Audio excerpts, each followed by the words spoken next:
Semuanya siap diberkati dengan firman Tuhan hari ini. Kita akan masuk dalam bagian yang kelima, bagian terakhir dari seri khotbah bulan ini, yaitu Dia bawaku terbang dengan sayapnya. Dan di dalam bagian yang kelima ini, firman Tuhan yang saya mau bagikan kepada saudara, judulnya adalah Dispesialkan Tuhan. Saya percaya orang-orang di tempat ini bukan orang-orang biasa, tapi inilah orang-orang yang dispesialkan Tuhan. Amin. Berapa banyak yang percaya Anda punya tempat istimewa di hati Tuhan? Anda dan saya orang-orang yang dispesialkan Tuhan. Yang percaya kita kasih tepuk tangan yang meriah buat Tuhan kita. Keluaran 19 ayatnya yang kelima.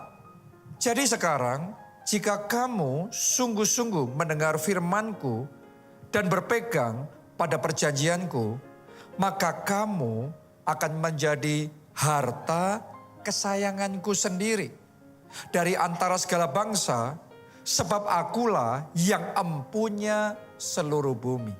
Jadi Tuhan ngomong kamu akan menjadi harta kesayanganku sendiri. Dalam Alkitab bahasa Inggris, King James Version, kata harta kesayangan itu ditulis sebagai my peculiar treasure, yang artinya milik pribadiku yang istimewa. Di dalam New English Translation itu menggunakan kata my special possession. Artinya adalah milik kepunyaanku yang spesial. Nah, kalau Anda perhatikan frase-frase tadi dari berbagai terjemahan Alkitab itu, Anda akan bisa merasakan ketika Tuhan ngomong tentang kita sebagai miliknya sendiri itu, ada satu sense of ownership, satu rasa kepemilikan yang besar. Kamu bukan cuma sekedar harta, tapi kamu hartaku sendiri, milik kepunyaanku sendiri. Ini sama seperti kayak orang tua merasa memiliki anaknya. Ya, anak itu mungkin di mata orang lain biasa saja. Tapi di mata orang tuanya, anak ini anakku, ini anak kesayanganku, ini anak yang paling spesial. Mungkin buat orang lain, anak ini gak ada spesial-spesialnya.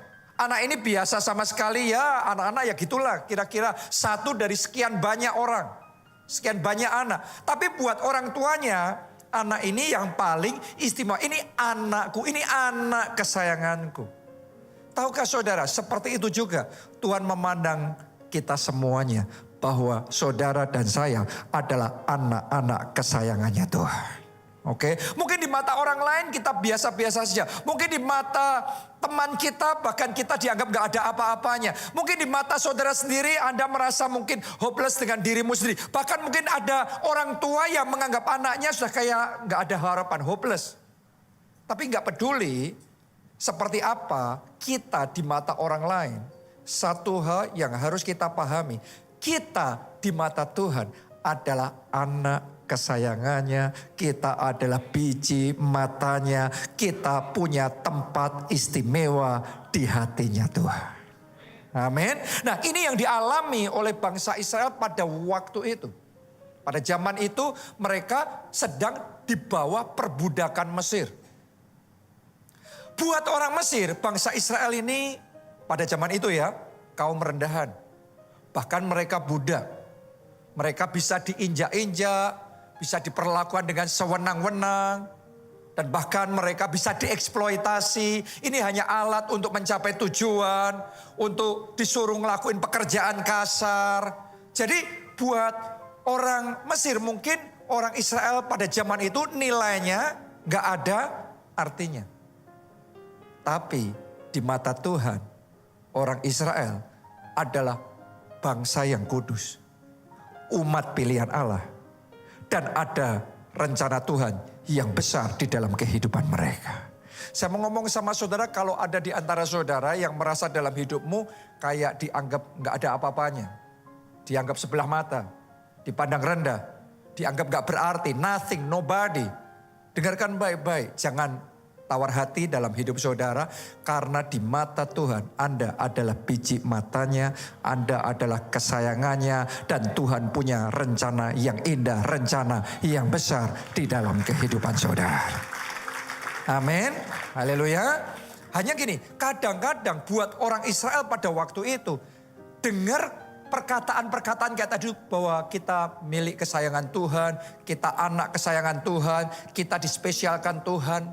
Kata-kata kayak gitu tuh kayak klise buat mereka. Kata-kata kayak gitu kayak nggak kena di hati. Kenapa? Karena antara kata-kata firman Tuhan dengan realita yang mereka alami pada waktu itu seolah-olah nggak nyambung. Seolah-olah sama sekali bertolak belakang. Coba Anda renungkan, kalau Anda jadi bangsa Israel pada waktu itu dengar Tuhan ngomong kamu milik kesayanganku, kamu anakku, kamu milikku pribadi, kamu dispesialkan. Padahal kenyataannya 430 tahun mereka ada di bawah perbudakan Mesir. Saya tanya sama saudara, mereka berdoa nggak supaya dilepasin? Berdoa, tapi seolah-olah nggak ada pertolongan Tuhan.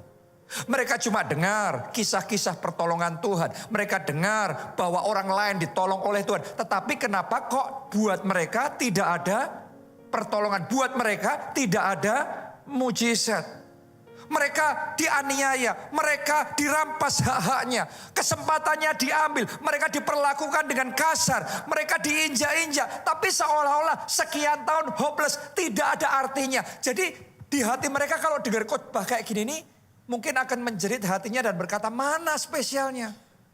Mana katanya Tuhan baik, katanya Tuhan mengasihi. Tapi kenapa kami harus mengalami semuanya ini? Seolah-olah gak ada pertolongan yang daripada Tuhan.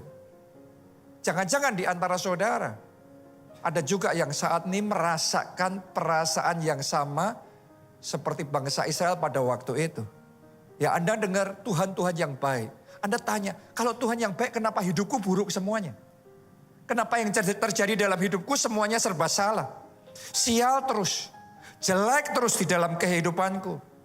Mungkin ada lagi di antara saudara yang berkata, aku sudah doa loh buat anakku.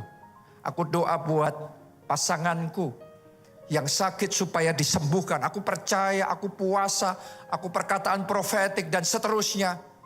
Tapi hasil akhirnya mereka tidak tertolong. Hasil akhirnya mereka akhirnya meninggal dunia dan tidak disembuhkan. Mana? Tuhan yang baik itu mana? Sebagian lagi ngomong, kenyataannya hidupku habis semuanya. Pekerjaanku habis, keuanganku habis, nama baikku habis, kehormatanku habis. Sekarang masih nanggung hutang yang besar, tanggung jawab yang besar. Katanya Tuhan baik, baiknya yang mana? Katanya aku anak kesayangan, katanya aku dispesialkan, mananya yang spesial?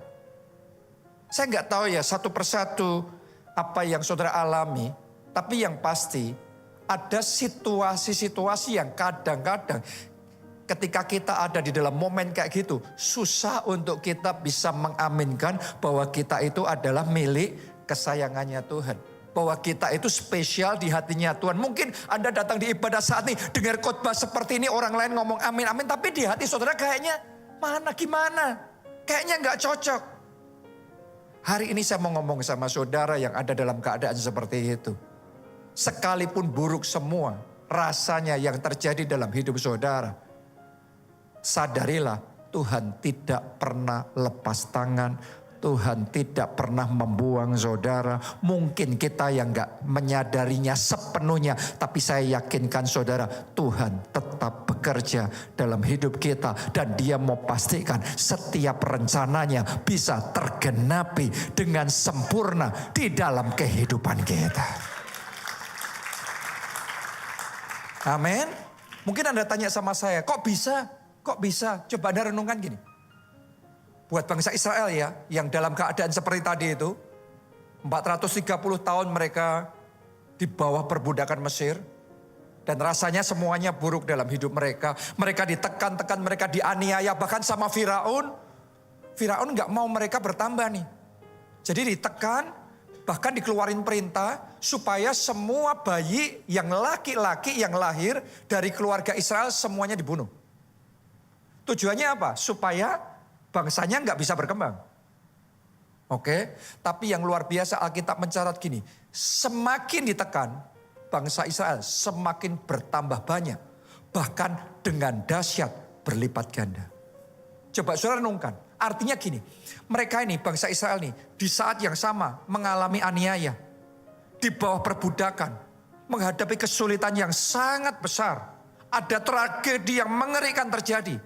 Tapi di saat yang sama Tuhan tidak lepas tangan. Tuhan tetap tolong mereka. Tuhan tetap bela mereka. Sehingga bukannya pengurangan, malah justru pertambahan yang terjadi. Bahkan pelipat gandaan yang dahsyat. Itu yang mereka alami dalam kehidupan mereka. Nah, ini ada dua hal yang kontras. Yang kadang-kadang bisa terjadi di waktu yang sama dalam hidup kita. Kadang-kadang sebagian orang beranggapan kalau mujizat terjadi itu semuanya indah. Tapi lihat yang dialami bangsa Israel. Bahkan di saat kesusahan, di dalam penghinaan, di dalam kesedihan. Tapi tetap ada penghiburan yang daripada Tuhan. Tetap ada penyertaan Tuhan. Tetap ada mujizat yang terjadi. Oh, saya berdoa Anda yang di dalam aniaya, Anda yang di dalam kesusahan, Anda yang di dalam pencobaan dan ujian. Saya berdoa mulai hari ini ada penghiburan yang dari Tuhan, ada keajaiban dan ada mujizat Tuhan dinyatakan dalam hidup saudara. Amin. Jadi mereka nggak ditinggalkan sepenuhnya. Memang diizinkan melalui itu, tapi Tuhan nggak lepas tangan, tetap dijagain sama Tuhan. Anda juga tetap dijagain sama Tuhan. Keluargamu juga tetap dijaga sama Tuhan. Bangsa Israel nih saudaraku, sekian tahun hak-hak mereka dirampas. Kekayaan mereka diambil. Dan mereka sangat menderita. Tapi yang mereka nggak tahu, semua kerugian, semua kehilangan yang mereka alami, dicatat semuanya sama Tuhan. Ada dalam catatannya komplit. Pembukuannya Tuhan lengkap saudara. Dan Tuhan tunggu sampai di harinya di mana Tuhan bawa bangsa Israel keluar dari Mesir. Dan ketika bangsa itu keluar dari Mesir, Alkitab mencatat mereka tuh kayak merampasi orang Mesir. Jadi minta apa saja dikasih. Seolah-olah harta kekayaan Mesir dalam sehari ditransferkan kepada orang Israel. Coba Anda renungkan itu. Artinya gini, semua kerugian yang mereka alami dipulihkan sepenuhnya. Saat ini Anda yang mengalami kerugian, kehilangan kesempatan, kemunduran. Anda yang merasa kayak hopeless. Dengarkan baik-baik, Tuhan sedang mencatat semuanya itu. Tetap jalan sama Tuhan karena ketika waktunya pemulihan itu tiba. Saya nubuatkan dalam nama Yesus pemulihan yang terjadi minimal 2 kali lipat. Bahkan lebih, bahkan 7 kali lipat. Anda alami di dalam kehidupan saudara. Jadi dalam kesusahan mereka nggak sepenuhnya ditinggalkan. Anda juga tidak sepenuhnya ditinggalkan. Di balik semuanya itu tetap saja Tuhan turut bekerja dalam segala perkara untuk mendatangkan kebaikan. Karena itu doalah sama Tuhan untuk membukakan mata rohani kita supaya kita bisa melihat di balik kesedihan, di balik kesusahan kita tetap ada kebaikan Tuhan. Tetap ada kasih Tuhan yang sempurna. Coba Anda renungkan yang terjadi dalam kehidupannya Ruth. Ruth ini tadinya bangsa asing, gak kenal Tuhan. Sejak menikah sama suaminya, dia masuk di keluarganya Naomi. Dia jadi kenal Tuhan. Dia menyembah Allah Yehova. Dan karena keluarga suaminya keluarga konglomerat, mereka kaya raya, maka otomatis Ruth hidupnya indah dan menyenangkan awalnya. Tapi sejak dia ikut Tuhan itu cuma sebentar enaknya. Setelah itu banyak gak enaknya. Sebentar baiknya, setelah itu gak ada baiknya. Mertuanya yang kaya itu meninggal dunia. Namanya pilar dalam keluarga, kalau gak ada bisa terjadi gonjangan. Mungkin Anda ngomong kan masih ada anak-anaknya. 2 anaknya laki-laki mati semuanya. Jadi di dalam keluarga itu tinggal Naomi, ibu mertuanya, Ruth dan Orpa, menantu-menantunya. 3 perempuan aja dan kemudian mereka jatuh miskin, jatuh melarat. Coba Anda renungkan kalau saudara dalam posisi seperti Ruth, sejak ikut Tuhan enaknya cuma sebentar, setelah itu hilang semuanya, habis semuanya. Keluarganya gak ada, suaminya mati, harta kekayaannya habis. Tadinya dia nyonya besar, tapi sekarang dia nothing. Benar-benar gak punya apa-apa. Saya mau tanya sama saudara, kalau hari ini dia dengar khotbah, dia datang di tempat ini, dia dengar khotbah, Tuhan itu baik, Tuhan punya rencana yang indah dalam kehidupanmu. Kira-kira di hati itu bisa nerima apa tidak? Kadang-kadang perasaan bisa berontak. Kadang-kadang mikir di logika, kalau Tuhan baik, kenapa semuanya ini terjadi? Mungkin itu juga yang Anda alami saat ini. Kadang-kadang kita mikir, logika kok Tuhan izinkan, mana kebaikan Tuhan, mana kasih Tuhan itu. Tapi yang luar biasa, Rut yang ada dalam kondisi yang seperti itu. Yang secara logika itu gak masuk akal. Dia gak mungkin bisa nerima itu. Secara perasaan pasti berontak. Hebatnya gini, Rut memilih hatinya tetap percaya bahwa dia punya Tuhan yang baik. Tuhan tidak meninggalkan dia dan Tuhan tetap mengasihi dia. Itu sebabnya ketika mertuanya yaitu Naomi nyuruh, Rut, aku sudah gak punya apa-apa. Kamu ikut aku juga ngapain? Kamu pulang aja ke keluargamu, sudah gak ada harapan buat aku. Aku paling sebentar lagi mati. Tapi Rut berkata, aku tidak akan meninggalkan engkau. Aku akan mengikuti engkau. Allahmu, Allahku. Artinya Rut ikut Tuhan itu bukan cuma untuk jadi istri konglomerat. Mau enaknya. Tapi ketika dia dapat pahitnya, dapat isinya gak enaknya dan gak ada yang baiknya. Dia tetap ikut Tuhan. Dan dia tetap percaya Tuhanku Tuhan yang baik. Tuhan yang mengasihi aku. Dan masih ada rencana Tuhan yang indah dalam hidupku. Walaupun realitanya persis sebaliknya. Tapi imannya Tuhan yang baik. Saya ajak dan tantang saudara. Walaupun realitamu pahit, negatif, gak ada baiknya, buruk semuanya. Hari ini belajar dari Rut, tetap percaya Tuhanku, Tuhan yang baik. Tuhan yang mengasihi aku dan aku anak kesayangan Tuhan. Tahukah saudara apa yang terjadi dalam kehidupan Rut? Dari situ dia ikut mertuanya, dia kembali ke tempat asal mereka. Dan ketika kembali, Tuhan atur ternyata. Tuhan pertemukan dengan seorang pria, namanya siapa? Boas. Setelah itu mereka menikah, punya anak, anaknya punya anak, anaknya punya anak lagi. Dari Rut sampai ke anak itu 4 generasi. Dan satu keturunannya yang paling luar biasa, yang terkenal sampai dengan hari ini, siapa namanya? Daud. Raja terbesar sepanjang sejarah Israel.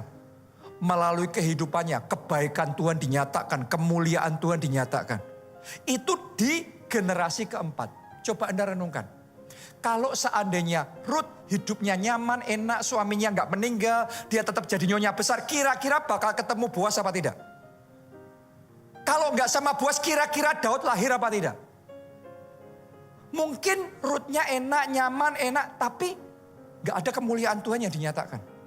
Justru melalui kesusahannya, penderitaannya, melalui jalan salib yang harus dia lalui dalam hidupnya. Di generasi keempat, Tuhan bangkitkan, ada kemuliaan yang dinyatakan. Coba Anda renungkan itu. Bisa jadi enggak semua kesusahanmu dan jalan salib yang engkau sedang lalui dalam hidupmu saat ini, itu adalah jalan yang diizinkan terjadi dalam hidupmu. Karena melalui semuanya itu akan ada kemuliaan Tuhan yang dinyatakan. Akan ada kebaikan Tuhan yang gak habis-habisnya dinyatakan dalam hidup saudara. Buat Rut saudaraku untuk mengalami semuanya itu, bahkan di masa hidupnya saja dia gak bisa ngelihat waktu dia hidup di dunia. Karena itu hanya terjadi di generasi yang keempat. Kadang-kadang untuk mengetahui kebaikan Tuhan, pikiran kita ini terlalu pendek, terlalu kecil, terlalu terbatas untuk ngerti grand plan-nya, master plan-nya Tuhan tuh kita kayak gak bisa nangkep gitu. Tapi ternyata buat Rut butuh nunggu 4 generasi baru ngerti, oh ini rencana Tuhan. Tapi begitu rencana Tuhan dinyatakan, Daud dimunculkan, itu kebaikan Tuhan dari generasi sampai ke generasi, beribu-ribu generasi gak pernah putus, kebaikan Tuhan dinyatakan. Mungkin saat ini di dalam benak saudara Anda gak bisa nerima, Anda gak bisa paham mananya Tuhan yang baik.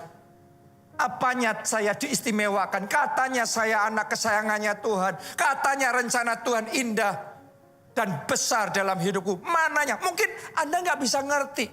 di pikiranmu. Engkau berontak di perasaanmu. Tapi saya aja sudah belajar dari Rut sekalipun nggak ngerti. Tetap percaya. Karena kalau saudara percaya, Alkitab katakan pengharapan akan Allah tidak mengecewakan. Saya mau katakan Anda tidak akan dikecewakan. Engkau akan melihat kemuliaan Tuhan dan kasih Tuhan dinyatakan dalam hidup saudara. Karena itu belajar percaya. Saya ngerasain bahkan di ibadah ini akan ada orang-orang di sini. Penghiburan dari Tuhan akan dinyatakan dalam hidup saudara. Kekuatan dan kuasa Tuhan akan diberikan dalam hidup saudara. Kemuliaan Tuhan dinyatakan dalam hidup saudara. Kasih tepuk tangannya yang paling meriah buat Tuhan. Kadang-kadang saudaraku kita hanya perlu doa minta Tuhan ajari aku untuk bisa melihat kasih-Mu. Karena tidak selalu kita sebagai anak itu bisa ngerti orang tua kita sayang sama kita. Waktu saya masih SMP, ya saya kan anak pendeta. Saya suatu saat punya masalah dengan satu pengurus gereja, orang dewasa. Kan saya masih anak-anak. Karena anak pendeta, saya merasa saya bisa lapor sama papa saya. Jadi saya datang sama papa saya lapor karena saya mau dibela sama papa saya. Tapi ternyata papa saya ngomong itu masalah kamu harus belajar nyelesain masalah sendiri. Papa tuntun dari belakang, papa ajarin dari belakang, tapi kamu yang nyelesain masalah sendiri. Jadi papa saya menolak untuk membela, padahal maunya saya, papa saya ambil keputusan potong orang itu atau gimana caranya, saya menang. Tapi ternyata papa saya nggak mau. Saya harus belajar nyelesain masalah saya sendiri, walaupun itu ngelawan orang dewasa. Itu cara papa saya mendidik saya. Waktu itu saya merasa kok gitu, kok saya jadi anak nggak dibela. Kok papa saya nggak turut campur. Itu pikiran saya waktu masih kanak-kanak. Tapi setelah dewasa saya ngerti. Justru karena saya tidak digampangkan seperti itu, tidak dimudahkan, tidak semuanya diambil alih urusannya. Saya punya kesempatan untuk belajar mengembangkan kemampuan saya menyelesaikan masalah, menghadapi situasi, menghadapi orang-orang yang berbagai jenis yang berbeda. Leadership saya mulai muncul dan saya jadi hari ini saya tahu bagian dari proses yang dilalui itu. Saya masih ingat waktu saya diutus pertama kali merintis dan memimpin gereja, umur saya 20 tahun. Jadi pendeta, jadi gembala sidang. Ya. Dan waktu itu bapak saya Pak Ubaja ngomong sama saya, kamu merintis di Jogja tapi papa maksimal datangnya ke Jogja cuma setahun sekali. Kamu sendiri. Padahal di cabang yang lain dia berkali-kali datang. Tapi kalau di tempat saya ada dia nggak datang. Saya ngerasa kayak kok gitu. Tapi itu bagian dari proses. Itu bagian. Tapi bukan berarti dia lepas tangan ya. Dari belakang dia ngajarin. Dari belakang dia nuntun. Tetapi dia ngomong, kalau papa yang datang ke situ terus, nanti semua orang dengerinnya papa, ngikutinya papa, enggak kamu. Langsung jadi enak sih, gampang sih, karena kan sudah pengalaman. Jadi lebih bisa ngambil keputusan benar. Daripada kalau saya banyak salahnya, ketubruk sana, ketubruk sini, benjol sana, benjol sini. Tapi ternyata melalui semuanya itu, proses pendewasaan terjadi. Saya maunya dibela langsung, papa saya turut campur langsung, menang langsung. Tapi kalau waktu itu isinya cuma dibela, langsung diambil alih urusannya, waktu itu enak. Sekarang jadi anak manja yang gak bisa apa-apa. Tapi karena waktu itu yang saya harapkan tidak terjadi, kayak dibiarin, bukannya dibela tapi dibiarin. Tapi bukan lepas tangan ya, tetap dari belakang ngawasin ya. Tetap mendukung ya. Tapi melalui semuanya itu, saya bertumbuh. Jadi lebih tahan uji. Jadi lebih matang, jadi lebih dewasa. Dan saya tahu saya ada hari ini, saya ada bagian dari proses pelatihan itu. Mungkin doamu selama ini supaya Tuhan bela. Tapi belum tentu Tuhan mau langsung bela. Dan mungkin saudara merasa kok gitu, kok Tuhan gak langsung bela. Orang itu gampang cepet doa sebentar terima mujizat. Orang itu baru bertobat sebentar langsung ditolong, dibuka jalan. Tapi kenapa aku susah banget? Kenapa aku berat banget? Percaya saudaraku ya, Tuhan itu punya porsi untuk setiap orang. Kalau Anda diizinkan Tuhan ngalami gitu, artinya Bapakmu di surga tahu engkau sanggup, engkau mampu. Tapi dia nggak lepas tangan, dia tetap dukung saudara. Dan yang pasti dia sedang persiapkan saudara. Karena ada rencananya yang lebih besar akan dinyatakan dalam hidup saudara. Boleh katakan amin. Tepuk tangannya yang paling meriah buat Tuhan kita. Jadi apakah saudara langsung terima jawaban doa instan apa tidak? Percayai. Engkau punya Bapak yang baik. Tuhan yang mengasihi engkau dan rencananya indah dalam hidupmu. Engkau paham dengan logikamu atau engkau nggak bisa paham? Perasaanmu berontak atau bisa nerima? Tapi imanmu harus tetap percaya. Tuhanku baik dan Tuhan mengasihi aku. Ingat baik-baik saudaraku, manusia pikirannya terbatas. Ruth masa hidupnya nggak ngelihat itu. Baru generasi keempat, oh ternyata ini maksud Tuhan. Daud harus muncul melalui semuanya ini. Karena ada kemuliaan di balik salib. Oh saya berdoa semua jalan salib yang Anda sedang lalui dalam hidupmu. Ujungnya kemuliaan Tuhan dinyatakan di dalam hidup saudara. Nah hanya memang jenis kasih yang saya ceritakan ini tadi. Ini jenis kasih yang susah banget dicerna dan dipahami. Karena gak gampang. Dengan pemahaman kita yang sekarang, dengan kedewasaan kita sekarang, pengetahuan kita sekarang, gak gampang ngerasain kasih Tuhan yang jenis itu tadi. Itu sebabnya saya mau ngomong sama saudara, walaupun gak bisa dipahami, gak gampang dipahami, pokok ambil keputusan, percaya Tuhanku Tuhan yang baik. Allah turut bekerja dalam segala perkara untuk mendatangkan kebaikan. Nah itu satu jenis kasih Tuhan. Oke sekarang kita move berikutnya. Maju lagi ya. Jenis kasih Tuhan yang berikutnya adalah jenis kasih Tuhan yang ketika dimanifestasikan langsung kerasa indah dalam hidup kita. Langsung akan membuat kita rejoice. Langsung akan membuat kita excited. Langsung akan membuat kita ngomong thank you Jesus. Engkau baik banget dalam hidupku. Ini gak butuh dicerna, langsung kerasa saudaraku. Langsung manis, kenanya enak banget di hati. Inilah judul khotbah hari ini. Yaitu dispesialkan Tuhan. Dan doa saya Anda ngalami juga kasih Tuhan. Jenis yang kedua ini yaitu dispesialkan Tuhan. Amin. Kalau Anda dispesialkan Tuhan apa yang akan terjadi? Yang pertama saudara akan dipagari dengan perlindungan Tuhan. Saya doa ya sementara firman ini dibagikan perlindungan Tuhan diaktifkan untuk keluarga saudara, untuk hidup saudara, untuk masa depan saudara. Ada perlindungan Tuhan yang sempurna. Mari kita baca Keluaran 12 ayat 41 dan 42. Sesudah lewat 430 tahun, tepat pada hari itu juga keluarlah segala pasukan Tuhan dari tanah Mesir. Pasukan Tuhan ini bangsa Israel. Jadi ini harinya mereka finally merdeka. Akhirnya keluar dari Mesir. Bebas. Tapi ternyata belum sepenuhnya ya. Lihat ayat berikutnya 42. Malam itulah malam berjaga-jaga bagi Tuhan. Untuk membawa mereka keluar dari tanah Mesir. Dan itulah juga malam berjaga-jaga bagi semua orang Israel turun-temurun untuk kemuliaan Tuhan. Perhatikan kalimat ini, malam berjaga-jaga. Saya mau tanya sama saudara, apakah setiap hari kita nggak harus berjaga-jaga? Ya setiap hari harus waspadalah, jaga-jagalah. Tapi ada momen tertentu sampai dicatat di dalam Alkitab, malam itu secara spesifik, malam berjaga-jaga bagi Tuhan. Kenapa? Karena Tuhan sedang membawa umatnya, bangsa Israel keluar dari perbudakan Mesir. Merdeka. Tapi walaupun mereka sudah merdeka, keluar dari Mesir, belum sepenuhnya aman.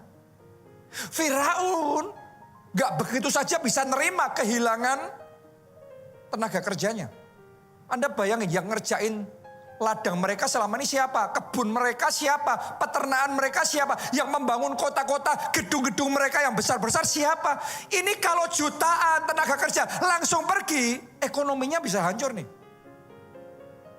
Dia gak mungkin bisa terima begitu aja. Firaun kerahkan semua tentaranya, pasukan Mesir yang zaman itu adidaya, dikerahkan untuk mengejar orang Israel. Itu sebabnya di satu sisi Israel sudah dapat pertolongan Tuhan. Israel sudah bisa keluar dari Mesir. Tapi di sisi yang lain belum sepenuhnya aman. Karena masih ada kekuatan yang very powerful yang siap untuk menghancurkan mereka. Berapa banyak dari saudara ngalami juga hal yang sama seperti bangsa Israel. Anda bisa ngerasain Tuhan sudah bekerja dalam hidup saudara. Sudah ada pertolongan dari Tuhan. Sudah ada awan telapak tangan dari Tuhan. Sudah ada mujizat dari Tuhan. Tapi masih belum beres sepenuhnya. Masih ada ancaman nih. Masih ada resiko ini. Masih ada ganjalan ini. Berapa banyak dari kita ada di posisi in between miracles. Jadi di tengah-tengah mujizat. Sudah terjadi, nggak bisa disangkali. Tapi kok masih gini, kurang ini, kurang itu. Saya mau nubuatkan buat saudara, malam ini Tuhan akan menyempurnakannya bagi saudara. Seperti malam itu Tuhan berjaga-jaga buat orang Israel. Tuhan malam ini berjaga-jaga buat saudara. Bahkan sepanjang hidup, sepanjang umur saudara, Tuhan menjagai dan melindungi saudara dengan sempurna. Boleh katakan amin, tepuk tangannya yang paling meriah buat Tuhan kita. Keluargamu dilindungi oleh Tuhan. Keuanganmu dilindungi oleh Tuhan. Kesehatanmu dilindungi oleh Tuhan. Seluruh hidupmu dilindungi oleh Tuhan. Ya, jadi yang dialami mereka waktu itu seperti itu. Karena Tuhan jaga, tentara Mesir ngejar, dikacokkan tentara Mesir. Diperlambat sama Tuhan. Tapi belum aman sepenuhnya ini. Tuhan terobos lautan.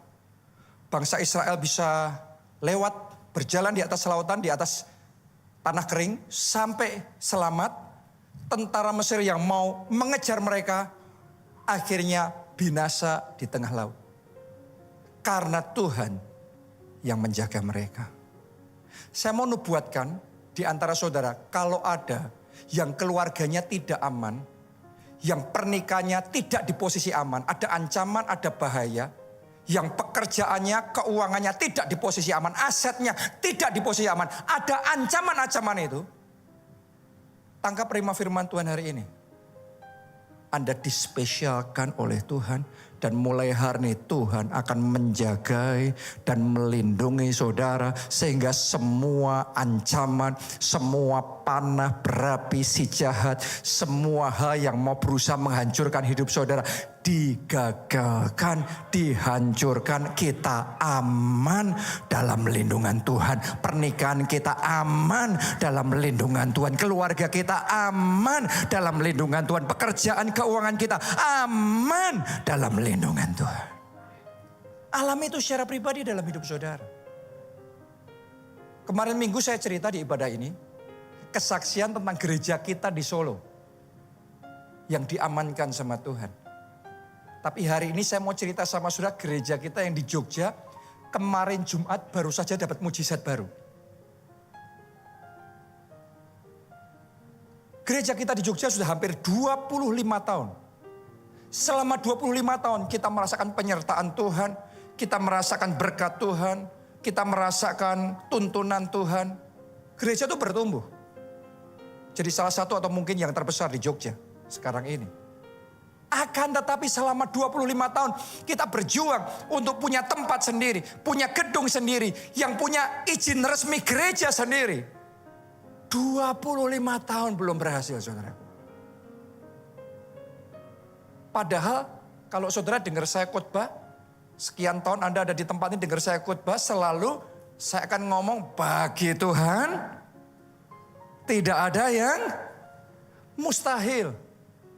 Tapi kenyataannya berjuang seperti apapun gak nembus.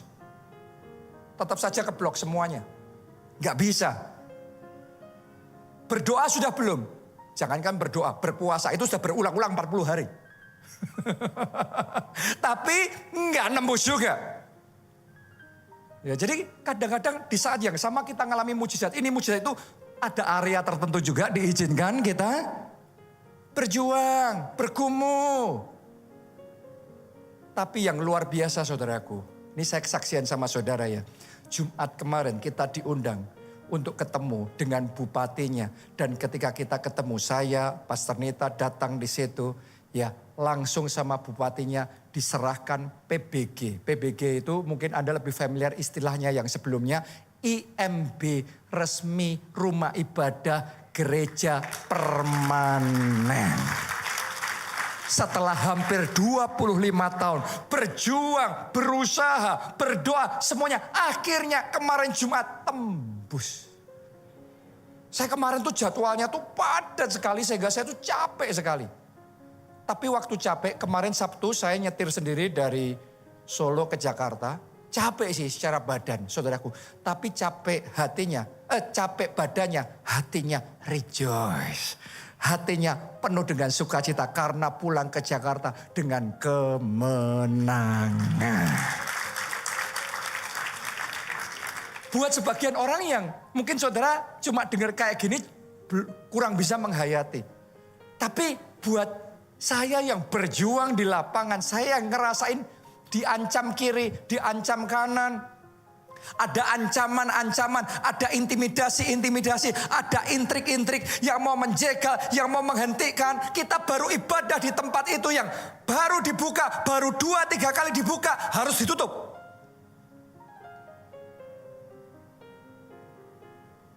Tapi sebagian orang kalau ngalami seperti itu, terus putus asa. Baru buka sebentar, terus ditutup. Saya mau ngomong sama saya, belajar ya, jalan sama Tuhan. Sudah, kalau dari dibuka bisa ditutup, maka dari ditutup bisa dibuka lagi. Jangan putus asa ketika menghadapi tantangan dan rintangan. Bisa dibalik keadaan. Dan sudah dibuka, tapi dibuka izin sementara. Sekian tahun ini cuma izin sementara. Isinya dikerjain, isinya ada berbagai macam intrik untuk menjegal kita.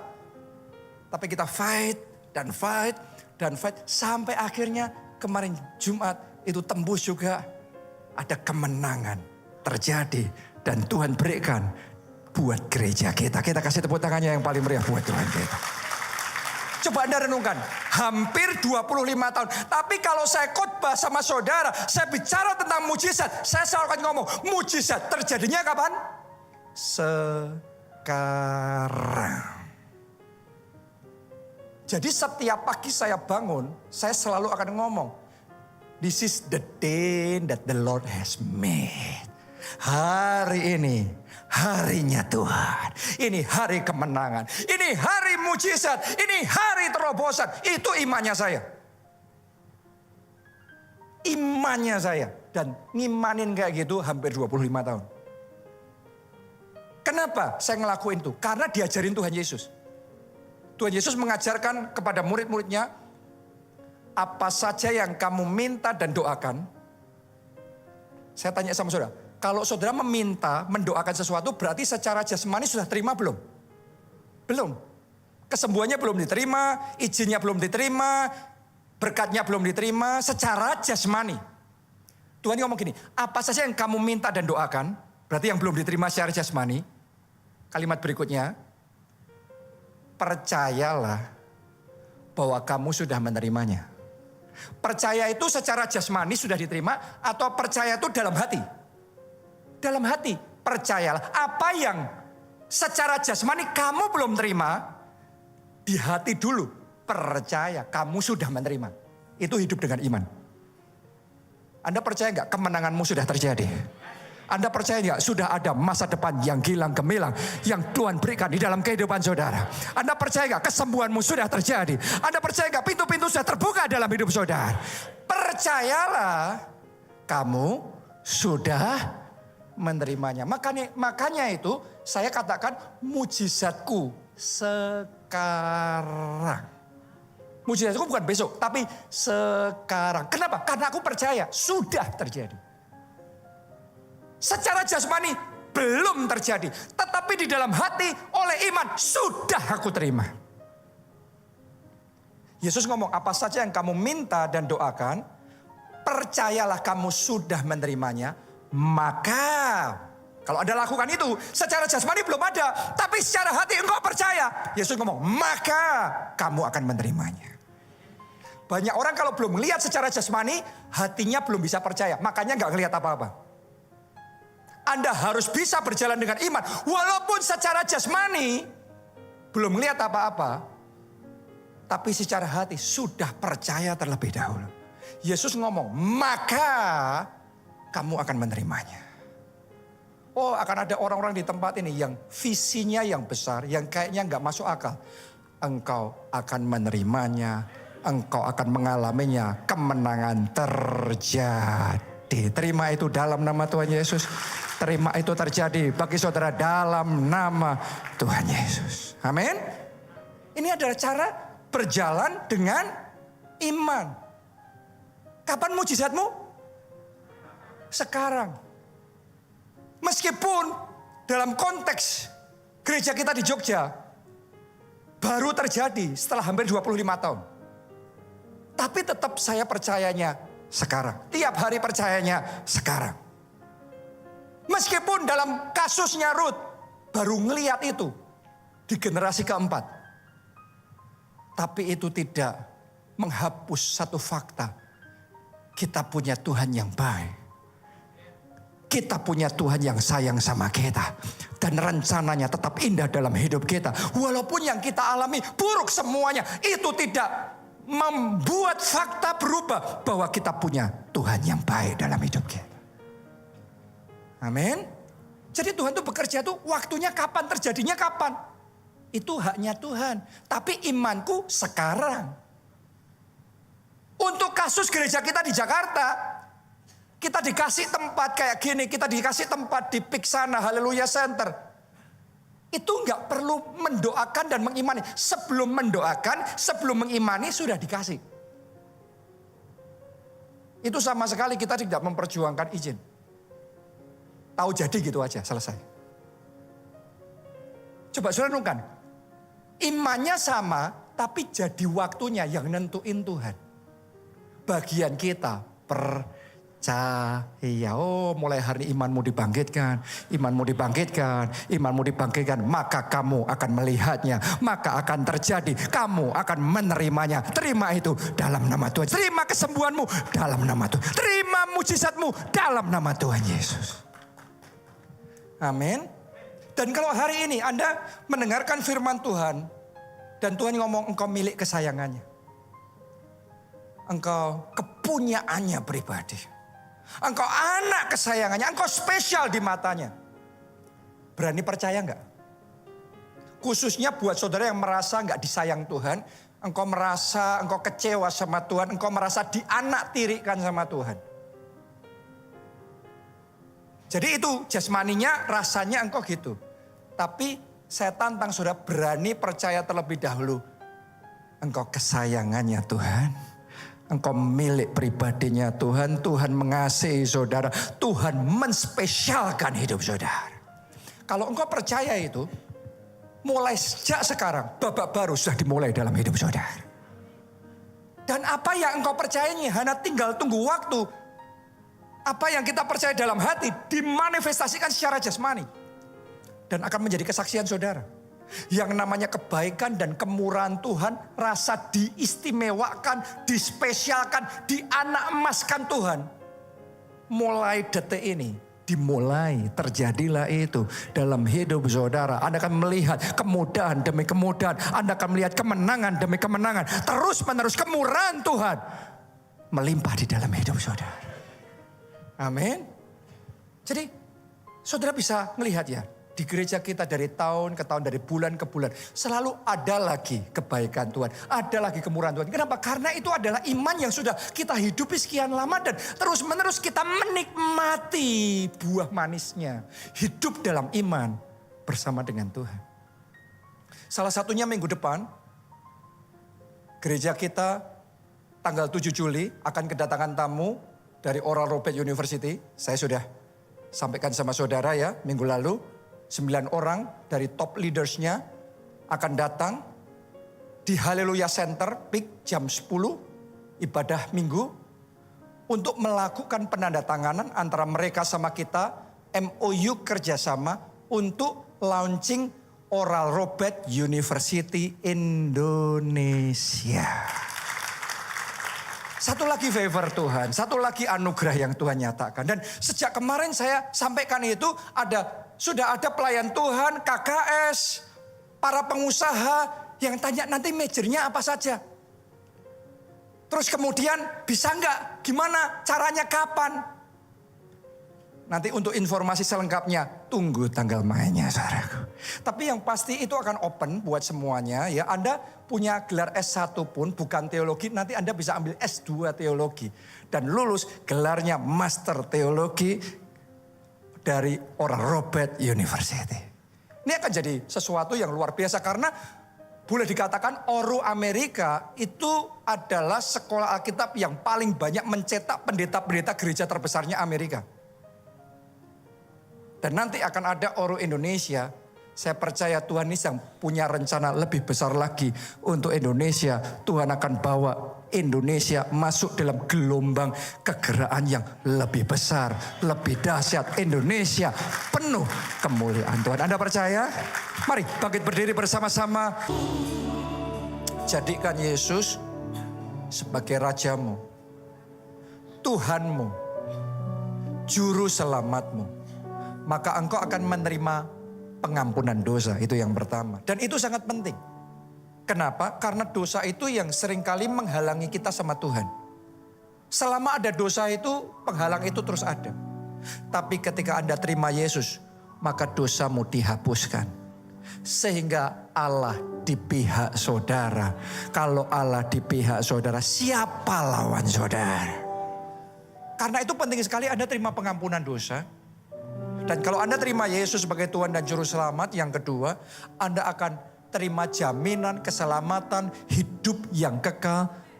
Pasti bisa masuk dalam kerajaan surga. Anda yang mau itu, mari buka hati, angkat dua tangan saudara, ikuti doa ini. Katakan, Tuhan Yesus, masuklah dalam hatiku.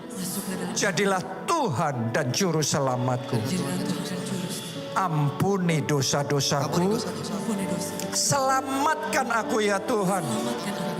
Mulai sekarang hidupku milik Tuhan Yesus. Aku mau ikut Yesus. Melayani Yesus. Jadi saksi Kristus. Pakai aku ya Tuhan. Untuk menyelamatkan keluarga dan teman-temanku. Terima kasih Tuhan Yesus. Amin. Sekarang yang kedua, saya mau menantang saudara. Siapa di antara saudara yang mau ambil keputusan, tidak peduli apapun yang terjadi dalam hidupmu, walaupun buruk, walaupun gak enak, gak ada baiknya rasanya gitu. Tapi tetap ambil keputusan, aku percaya aku punya Tuhan yang baik. Tuhan yang mengasihi aku, menyayangi aku, rencananya indah dalam hidupku. Anda yang mau ngomong seperti itu sama Tuhan, mari dengan segenap hatimu, angkat dua tangan saudara dan katakan, aku percaya Tuhan, aku percaya Tuhanku baik, rencananya baik, Tuhan sayang sama aku percaya. Allah turut bekerja dalam segala perkara untuk mendatangkan kebaikan dalam hidupku, kebaikan. Aku percaya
terakhir, saya mau ajak saudara untuk menghayati apa yang diajarkan Tuhan Yesus. Apa saja yang kamu minta dan doakan, percayalah, kamu sudah menerimanya. Maka kamu akan menerimanya. Amen. Hari ini khotbah bicara tentang dispesialkan Tuhan. Nggak tahu saudara ngerasanya gimana. Karena emosi kita itu bisa menipu kita. Pemikiran kita juga bisa salah gitu. Tapi firman Tuhan tidak berubah dulu sekarang sampai selama-lamanya. Firman Tuhan itu adalah kebenaran yang pasti. Hari ini saya ingin ajak saudara ambil keputusan untuk percaya dulu bahwa engkau dispesialkan Tuhan. Engkau itu anak emasnya Tuhan, anak kesayangannya Tuhan, dan Tuhan paling sayang sama saudara. Anda yang mau percaya seperti itu, angkat dua tangan saudara dan mengucap syukur, katakan terima